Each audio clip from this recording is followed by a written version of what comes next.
Dobrý deň, milí rodičia, vítajte na dnešnej prednáške. Spoločne sa dnes pozrieme na to, prečo by sme mali realizovať toaletu nosa a ako by sme ju mali realizovať.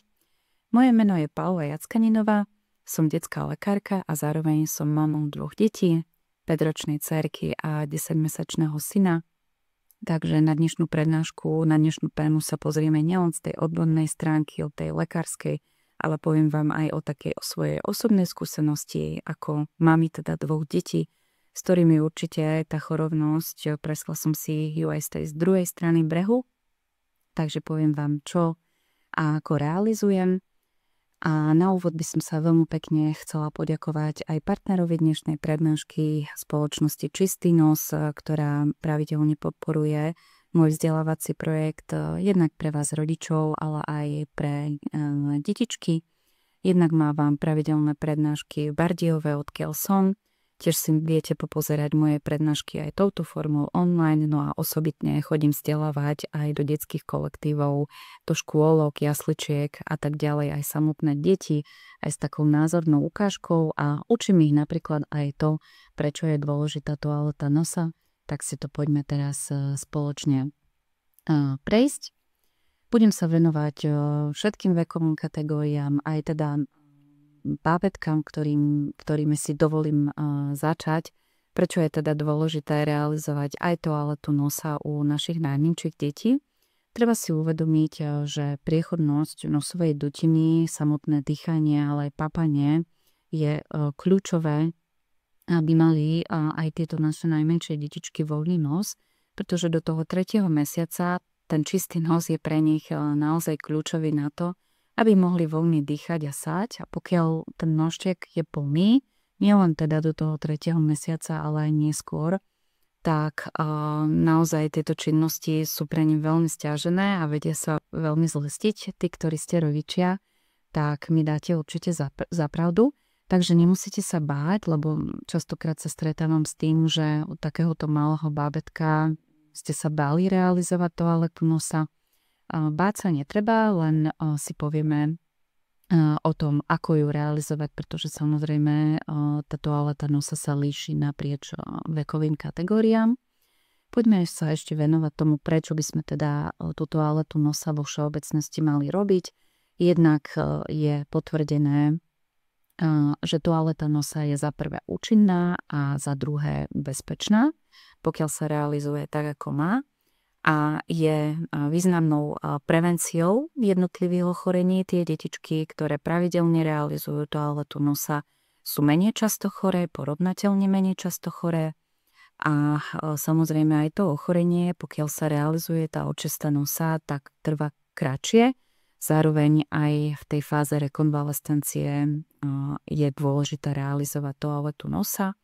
Čiže pravidelná očista nosa je prevenciou častých ochorení, dýchacích ciest a zároveň aj komplikácií, čiže zápalu prínosových dutín, zápalu stredného ucha, nakoľko vieme, že medzi nosovou dutinou a uškami je komunikácia cez eustachovú trubicu, takže ideálne, ak tam teda nič nezateká, žiadny soplík. Osobitná pozornosť, treba povedať, toaleta nosa u alergikov, ktorí sa vďaka tomu zbavia nánosu tých alergénov, ktoré im vadia. No a polutanty, to znamená nečistoty životného prostredia, s tým bohužiaľ už v dnešnej dobe nevieme až tak veľa urobiť, respektíve je snaha s tým niečo urobiť, ale bohužiaľ nevyhneme sa tomu, že teda tie naše sliznice sú dennodenne zaťažované rôznymi nečistotami a nie vždy tá očistná schopnosť toho mukociliárneho transportu a tých riasiniek, ktoré máme na sliznici, sú postačujúce, takže naozaj ten výplach nosa, tá toaleta nosa je kľúčová. A hneď na úvod, koľkokrát by sme túto toaletu nosa mali realizovať, poďme si povedať nejaké čísla.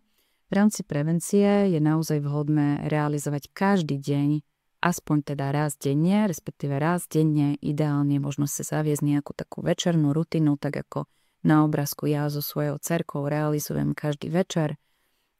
Pred teda spáním v rámci umývania zúbkov si umývame teda aj nožtek, je to naozaj také rýchle a efektívne.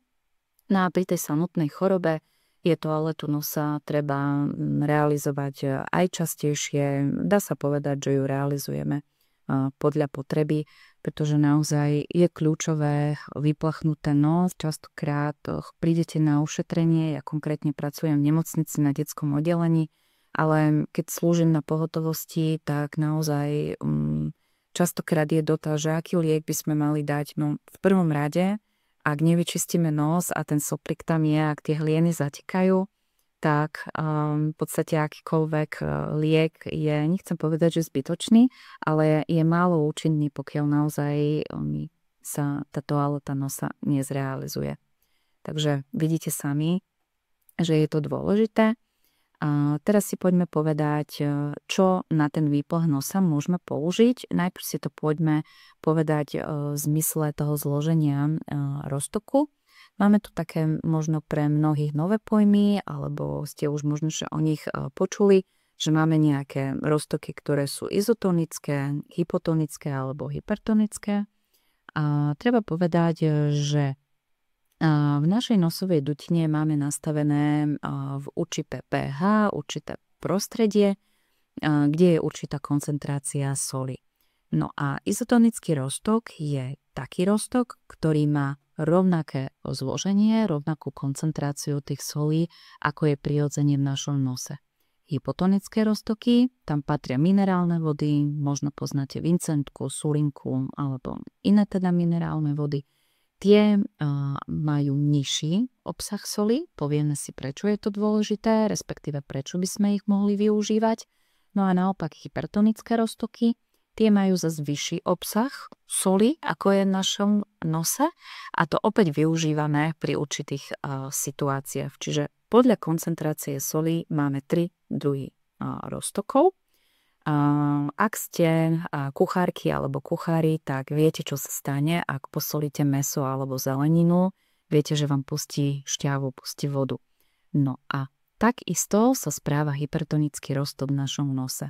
To znamená, že tieto hypertonické roztoky by sme mali používať nie preventívne, na to sú určené práve tie izotonické a hypotonické roztoky. Ten hypertonický používame teda len pri chorobe, len ak potrebujeme naozaj uvoľniť ten nos. Oni sa aj zvyknú nazývať tie spreje, že na upchatý nožtek, na uvoľnenie nosa, alebo majú skrátka označenie na sebe, že hypertonický roztok. Myslím si, že s týmto nie je problém, poradia vám v lekárni, len teda, aby ste poznali ten rozdiel. Čiže hypertonický roztok fixujte počas choroby na teda lepšie uvoľnenie nosa.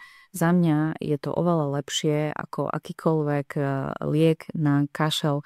Naozaj, pokiaľ neviete sa zbaviť tých hlienov počas choroby, tak krátkodobo použiť ten hypertonický roztok je skvelá vec. No a ako sa správajú tie minerálne, hypotonické? Tým, že ten roztok má menej soli, tak keď príde do toho nosa, tak má tendenciu výborne zvlhčovať tie sliznice, pretože na princípe osmózy, ak nemáte radi chémiu, tak nejako sa tejto problematike nebudem viac venovať, ako fungujú teda na princípe osmózy tieto roztoky, ale skrátka hypotonický roztok, v jeho prostredí tá bunka má tendenciu nasávať vodu z toho prostredia, preto práve takýto roztok výborne hydratuje sliznice, takže môžete použiť teda hypotonický roztok jednak v prevencii a jednak aj pri ochorení. No a izotonický roztok je v podstate najčastejšie používaným roztokom a využívame ho aj počas prevencie, aj počas choroby. Je to v podstate najprirodzenejšie, čo do tej nosovej dutiny môžeme dať. A ten hypertonický naozaj by mal byť vyčlenený len na tú chorobu.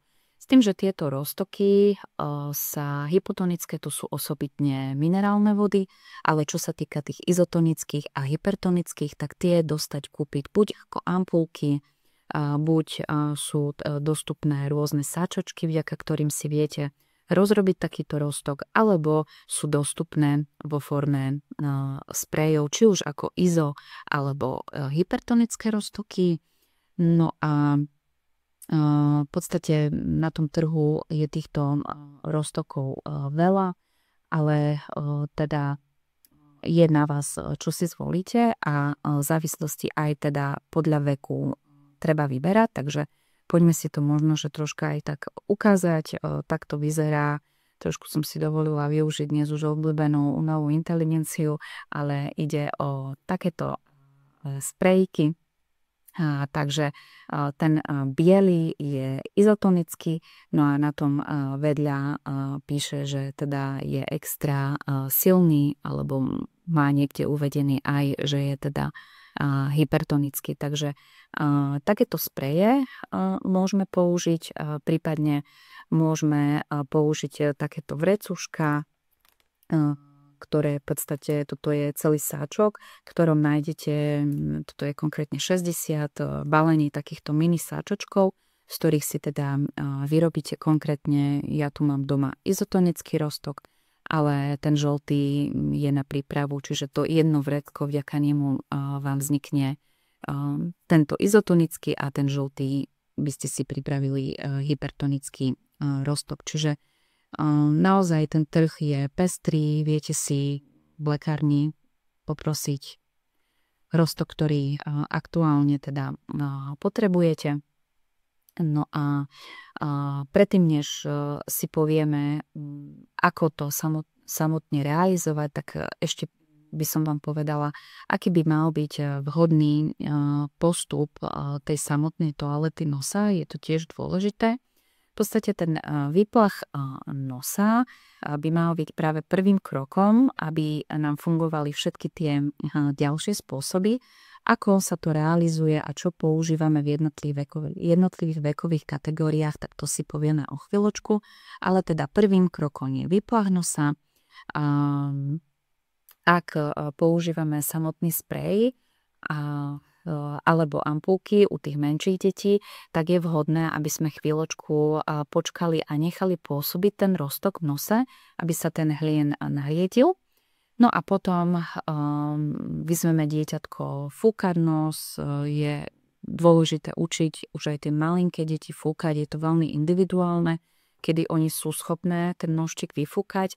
U bábetiek viac menej volíme to obcávanie.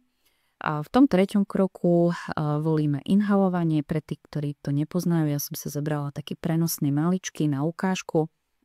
Tak inhalátor je viac menej zariadenie, ktoré generuje paru alebo hmovinu, môže sa to rôzne nazývať a v podstate prikladá sa to takto na tvár. U tých najmenších bábetiek to realizujeme tak, že im dáme v podstate inhalovať čo najbližšie k nožteku, aby teda aspoň touto formou inhalovali u tých najmenších bábetiek. Napríklad ja u synčeka nemám ešte veľmi šancu mu to dať takto na tvár, lebo by to nestoleroval. Osobitnú prednášku o inhalácii mám tiež, takže nebudem sa jej venovať nejako podrobnejšie, ale tiež na tú inhaláciu môžeme použiť všetky tri roztoky, čiže izo, hypo aj hypertonický roztok. Ten hypertonický len teda pri chorobe. Viac o inhalácii teda v samostatnej prednáške, čiže to bol tretí krok. Na v tom štvrtom kroku volíme podanie nosných kvapiek, čiže naozaj až keď je ten nos očistený od toho soplika, od tých patogénov alebo alergénov, tak až tak aplikujeme nosné kvapky. Máme opäť rôzne druhy, k tomu sa vyjadrím ešte na záver prednášky. Tu by som sa ešte vyjadrila tak, že ten druhý krok, to samotné odsávanie soplikov, fúkanie a aplikácia nosných kvapiek, to samozrejme robíme len pri chorobe. Tú toaletu nosa, ten vyplach a inhalovanie môžeme robiť aj preventívne, tak ako sme si hovorili v tej frekvencii raz denne preventívne a pri chorobe podľa potreby. Dobre, tu máme ešte na zopakovanie, čo všetko teda existuje na trhu a čím všetkým sa tá toaleta nosa môže robiť. To, čo som vám už povedala, sú teda tie spreje, a potom sú to rôzne teda ampulky, sáčiky na rozrábanie tých rôznych teda roztokov. No a potom osobitne máme ešte takéto výplachové flaštičky. Tak ako vidíte moju dcerku, že si vyplachuje na tom obrázku nožtek, tak toto môžeme viac menej použiť až od určitého veku. Samozrejme u bábetiek, ktoré sú ležiace, nespolupracujúce, ešte nekontrolujú pohyby tej hlavičky, túto formu nemôžeme používať. Nie je v podstate stanovený presný vek, kedy by sme mali alebo mohli. Je to naozaj veľmi individuálne, ale v podstate tá malá výplachová fľaštička je určená pre detičky od 2 rokov života a potom od 6. roka už fľaštička s väčším objemom a v podstate od 6. roku vyššie, čiže aj pre nás dospelých potom na tom obrázku dole vpravo. My si samozrejme vyplachujeme, my rodičia ideme príkladom a samozrejme aj myslíme na vlastné zdravie, takže aj ja si s dcerkou vyplachujem každý večer v rámci rutiny nos. Dobre. Teda u bábetiek sme si hovorili, že volíme tie ampulky a spreje, pretože ešte nemôžeme používať tieto vyplachové fľaštičky. Vždy je dôležité, aby sme, aj keď ako mama musím povedať, že nie je to úplne jednoduché, ale teda samotné tie spreje prikladáme nie do nosa samotného, nesnažíme sa nejako poraniť tú sliznicu, naozaj tá sliznica je veľmi citlivá a mohla by sa poraniť a ešte viac by sme ju teda poškodili, zároveň aj by sme mohli prenášať ochorenia, pozor aj na obchytkávanie tejto vrchnej časti. Ja to zvyknem buď sliať horúcou vodou alebo použiť dezinfekciu, ktorú nastriekam a potom opláchnem. Aj po chorobe je vhodné, aj po nejakom dlhšom státi toho spreju, keď ste ho nepoužívali, tak je vhodné ho predenzifikovať. Čiže nezavádzame nejako hlboko do nosa, ale k okraju nosa. Aj keď samozrejme u tých menej spolupracujúcich detí je to niekedy dosť náročné. Veľakrát u syna sa mi podarilo to teda do nosa dať, bohužiaľ. Ktorí ste rodičia, tak to poznáte, že to dieťatko je nervózne ešte z choroby, ja sa snažím vyčistiť mu nos, takže tá spolupráca je taká plus minus, ale za ideálnych okolností teda prikladáme k vonkajšiemu kutiku nosa a ten sprej aplikujeme nikdy nie takto na tú vnútornú prepážku, pretože ako vám ukážem o chvíľočku, ten priebeh dutín, tie dutiny máme v tejto časti, čiže my sa snažíme smerovať to ku vonkajšiemu kutiku nosa a samozrejme necháme chvíľočku pôsobiť ten roztok, ktorý aplikujeme, aby stihol aj zapôsobiť. No a po tej samotnej očiste nosa nasledujú nosné kvapky s liekom, tak aby ten liek naozaj sa k tým slizniciam aj dostal. Povieme si, aké rôzne spreje máme. Potom od 1 roka existujú aj rôzne vyplachové striekačky, takže aj toto je k dispozícii, aj keď treba povedať, že môj syn bude mať o chvíľočku 1 rok a neviem si to ešte predstaviť, takže ten 1 rok berte naozaj tak veľmi individuálne, ale teda ešte aj toto je v ponuke na trhu. No a potom od toho 2. roku života už môžete skúsiť aj tieto vyplachové fľaštičky. Naozaj, keď to ide, tá voda pod tým tlakom, tak naozaj je to veľmi účinné, určite účinnejšie ako len samotná aplikácia spreju, ale v podstate do veku, kedy to dieťatko nie je schopné si vyplachovať nožtek aktívne, volíme tú pasívnu možnosť. Dobre. Ďalej som si pre vás pripravila polohy, v akých aplikujeme samotné kvapky do nosa. Samozrejme, treba to brať tak, že je to odporúčanie pre deti, ktoré sú spolupracujúce. Dá sa aplikovať v predklone, to si veľmi neviem predstaviť u svojich detí, ani moc to v praxi tak odporúčané nie je. Skôr teda je dôležité, aby to bol nielen zákon, ako vidíte dole vpravo, že postojačky alebo posediačky. Ideálne je teda poloha ležmo a teda plus ešte záklon. Nie je to zase až také náročné. Ja väčšinou dceru nechám na gauči, aby si ľahla, dám jej ešte takto na chrbátik vankúšik a v podstate využijem ten predklon a poviem jej, aby zároveň aj chvíľočku po tej aplikácii zostala ležať. Takto to toleruje. plus minus, ale teda takto by sme si to predstavovali, aby sa to u tých detí realizovalo.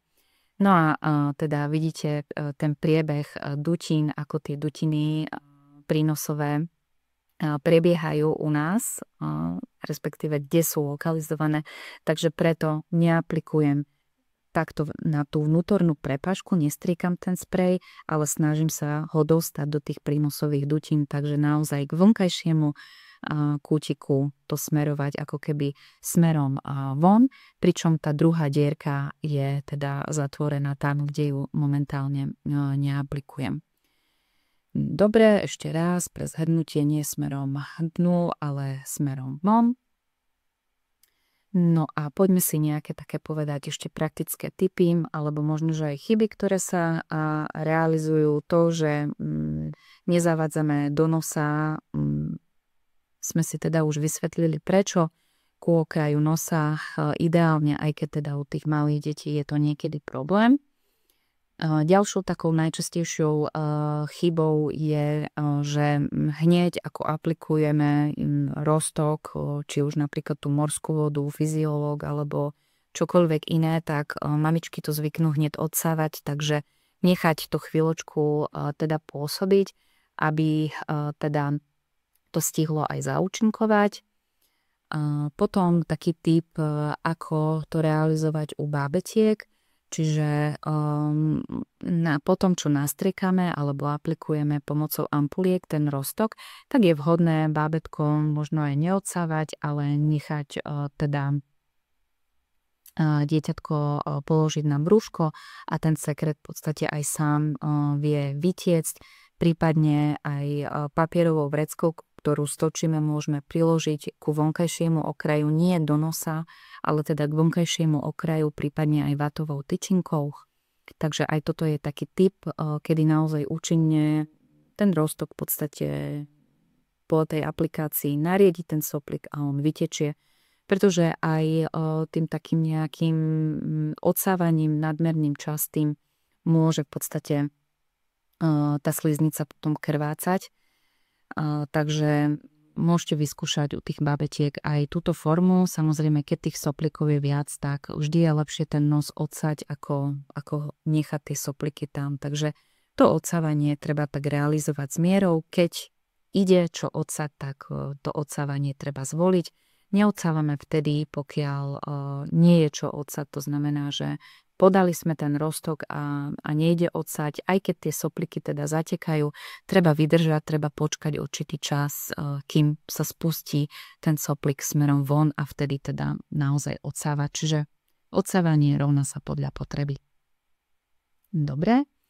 A ďalšou takou možno, že chybou, alebo čo je dobre vedieť, že tie kvapky, pokiaľ podávame, alebo tie spreje, je vhodné tie suspenzie pred podaním pretrepať. Zároveň pred dlhším použitím, respektíve keď ten sprej stál, tak keď to dieťatko leží, tak teraz konkrétne, lebo som ho používala ten sprej, tak vydal mi tú hmlovinu. Ale častokrát sa stane, že to dieťatko vám leží a vy ten sprej idete použiť a on nestriekne. Alebo vydá len pár kvapiek, alebo teda nevydá sa tá dávka, ktorá je potrebná. Takže pred akýmkoľvek použitím toho spreju je vhodné najprv vyskúšať to tak naprázdno do vzduchu, aplikovať, lebo najmä, toto mám teraz nový sprej, ale pokiaľ už je niekde na konci, tak naozaj môže sa zdať, že ste striekli, ale dnu nevošlo nič. Takže naozaj najprv je vhodné stlačiť do vzduchu a keď vidíte, že konečne vám ide tá hmlovina, tak vtedy to priložiť a aplikovať tomu dieťatku. Dobre, a ešte to je taký možno, že útaj z literatúry, moc sa na to nemyslí, ani ja to popravde až tak nerealizujem, ale tie kvapkadlá, pokiaľ sú, tak mám na tom kortikoidnom spreji také mäkké, takže je vhodné stlačiť tu je napríklad tvrdé, čiže sa to nedá stlačiť. Ale pokiaľ je to mäkký aplikátor, tak je vhodné ho stlačiť pri tom vyberaní, aby nenasal ten samotný sprej, ten infekčný sekret z nosa. Takže aj toto je taký v podstate tip, aj keď skôr to vidím ako možnosť teda u nás dospelých. Dobre, potom ešte na to samotné vyplachovanie nosa je vhodné, aby tie roztoky mali izbovú teplotu, aby to nebolo nejaké nepríjemné tomu dieťatku, určite nie horúce, ani nie nejaké studené. Samozrejme dezinfikovať, umyť tie fľaše na vyplachovanie. Oni majú aj, napísané, že ako dlho by sme ich mali skladovať. Takisto taký môj tip, ak ochytávam tieto vrchné časti, tak je vhodné buď zliať horúcou vodou alebo predenzifikovať sprejom a potom pod čistou vodou tiež po nejakom dlhšom nepoužívaní. Ja to zvyknem takto robiť a pokiaľ má ten sprej kryt, čož väčšina má, tak naozaj aj ten kryt potom dať, aby keď tie spreje padajú, častokrát aj deti majú tendenciu tu chytať, tak je vhodné teda tú krytku navrch si dávať, aby nedošlo k zbytočnej kontaminácii a ideálne teda aj ak máte viac detí alebo používate jeden sprej, tak ono oficiálne sa odporúča mať pre každé dieťa zvlášť, ale reálne to nie vždy sa na to myslí, takže ja osobne volím predenzifikovanie alebo aspoň zliať teda horúcou vodou. Tiež je to vhodný teda spôsob. No a posledná vec, ktorou sa rozlúčime, je závislosť na nosných kvapkách. Takže poďme si povedať, ako na to, respektíve aké druhy kvapiek do toho nosa máme. Jednak sú to kvapky, alebo teda spreje, ktoré sme si hovorili, izotonické, hypotonické a hypertonické formy, buď sprejovej, ampulkovej forme, alebo teda takéto sáčočky na rozrábanie, ktoré môžu byť teda na báze morskej vody, fyziologického roztoku, minerálnej vody a tak ďalej a tak ďalej. Ten trh je naozaj pestrý. No a potom máme kvapky, ktoré uvoľňujú ten náš nos na báze sanorínu. Tie by sme však mali používať maximálne 7 dní a maximálne 3-krát denne, pretože reálne na nich ten nos si zvykne a potom v podstate máme závislákov na nosných kvapkách. A u tých pacientov, ktorí sú závislí na tých nosných kvapkách, potom funguje jednak toaleta nosa a jednak kortikoidné kvapky, ktoré sú už teda na predpis a poznajú ich určite alergici. V podstate obsahujú rôzne teda druhy kortikoidov, ktoré zmierňujú ten chronický alergický zápal. No a potom osobitné postavenie majú antibiotické kvapky, ktoré v podstate podľa štúdií hovoria, že v podstate nie sú tak účinné, ako často sa predpisujú. Takže naozaj tie antibiotické kvapky nejaký význam a nejaké opodstatnenie pri tej infekčnej nádche nemajú, pretože nie sú schopné dostať sa až tam, kde ich potrebujeme dostať. Ale treba povedať, že v praxi naozaj mnohí lekári sú ešte verní antibiotickým kvapkám, aj keď teda efekt nemajú taký, aký by sme si predstavovali. No a potom sú na trhu rôzne také zlepšováky, rôzne spreje s obsahom rôznych látok. Ja konkrétne mám obľúbený taký gelový sprej, ktorý je výborným zvlhčovačom, čiže ešte také aditívum k tej toalete nosa. Môžeme použiť aj takýto sprej na extra zvlhčenie a tento konkrétne obsahuje kyselinu hyaluronovú, anti-age, my ženy veľmi máme rady, takže naozaj tá kyselina hyaluronová je prospešná aj teda na sliznice nosovej dutiny, a ešte obsahuje aj aloe vera, takže po tej toalete nosa, ak chcete dopriať aj dieťatku, je to sprej hodný aj pre deti, aj pre dospelých, tak môžete použiť aj takýto zlepšovák. Ja vám veľmi pekne ďakujem, že ste si zliadli túto prednášku, že sa vzdelávate. že sledujete a máte teda záujem sa vzdelávať a prajem vám naozaj, aby vaše detičky chceli realizovať toaletu nosa a aby boli čo najviac zdravé. Krásny deň alebo krásny večer. Dovidenia.